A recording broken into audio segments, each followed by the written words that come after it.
Už a my jsme si tam v tom Bošíně neudělali ani fotografii společnou nějakou.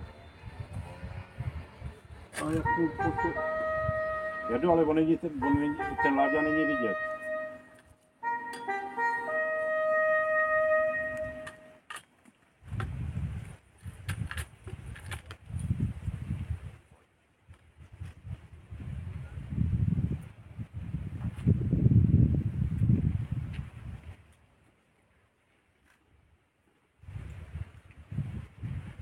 Tak přátelé, já vás vítám zase na dalším zastavení v Emcelích u pohraničníka Ládi Zvěřiny.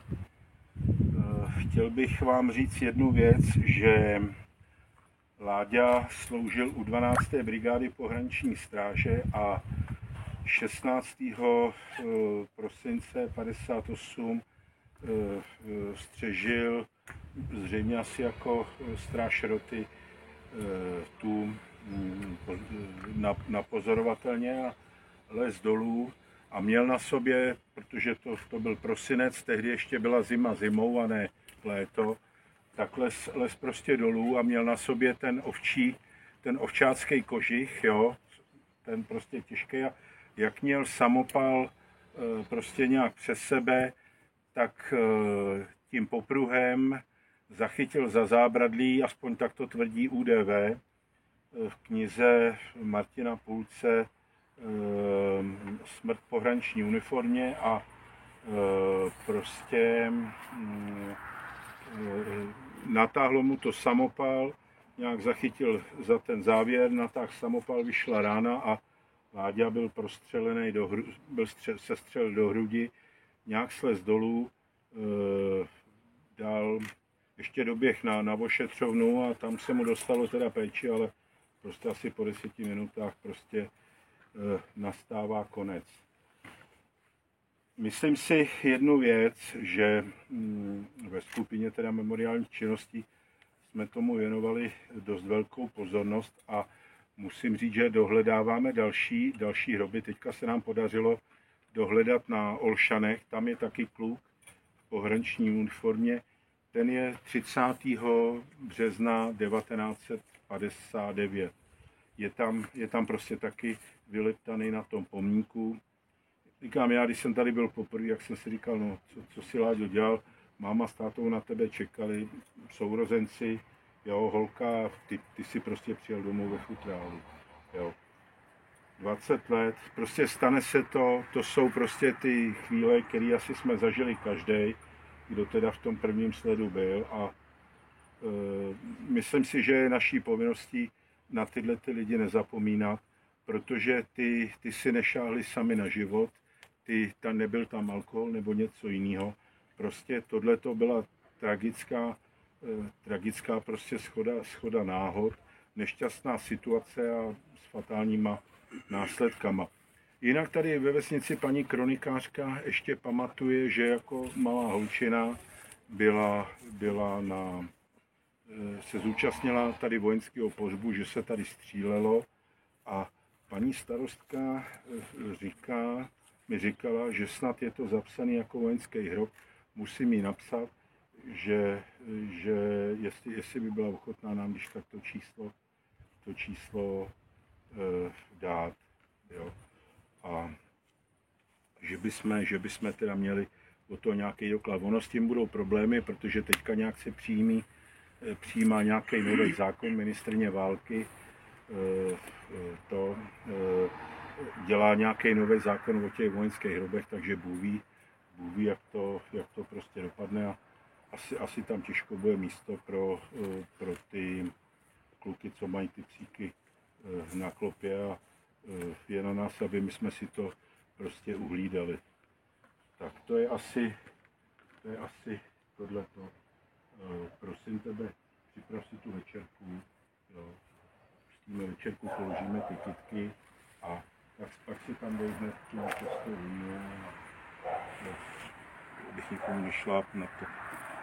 Mají tady krásný výhled na Lapskou desku, to je jako neskutečný. Jo, a myslím si, že jsem se musel těšit. Jinak on nebyl tady Zemcelů, ale tadyhle 2 kilometry je obec Studce a on byl tam odsaď. Ta rodina bydlí v Křižovatce, ale já když jsem tam tehdy zvonil, tak mi nikdo neotevřel. Jo, no, nevím, jestli tak můžeme. Jo.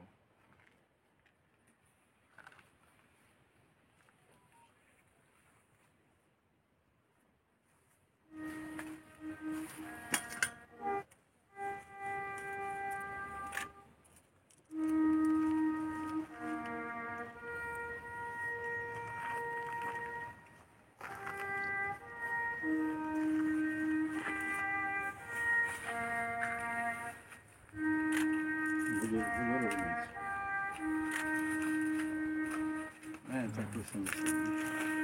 Ne, obráceně. Podélně.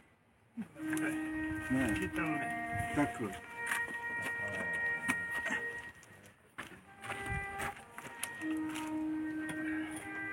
To jo.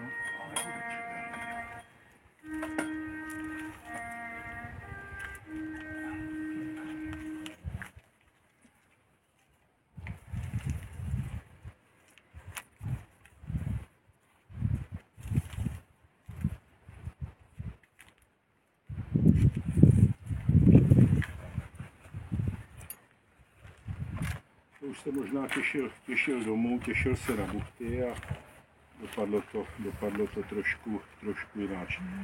Je vidět, že hrob je udržovaný, to je prostě plus a my s tím, až prostě budeme mít cestu kolem, tak se tady můžeme zastavit zase a je to. No a takhle by to mělo asi být v každé té části nebo v každém tom kraji, jo, kde v tom pohraničí tam ty kluci o to tak nějak různě dbají a já si myslím, že jeden z úkolů na příští rok bude potřeba zmapovat ty místa, kde prostě se to těm klukům nějak stalo a pokud je tam potřeba to opravit, ty nápisy, tak asi budeme muset udělat nějaké technické hlídky a dát to dohromady. Ty technické hlídky by měly vycházet asi z těch příslušných okresních rad, ale budeme muset prostě tohleto tlačit přes Národní radu, aby prostě to opravdu bylo.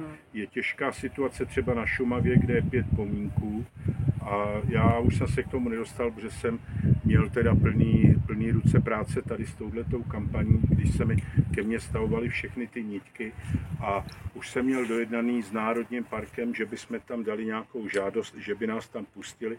Ono jako dostat se tam není jen tak, protože teďka už je to uzavřený, ta první zóna u té demarkace, protože Tetřívek tam chce už mít klid a za chvilku tam budou tokat. Tak to je asi tohleto. S Láďou se rozloučíme naší hymnou a pak si uděláme fotografii a je to.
Tak vidíte, že jsme to dokázali, že ty memoriální zastavení, že to zase takový problémeček není. A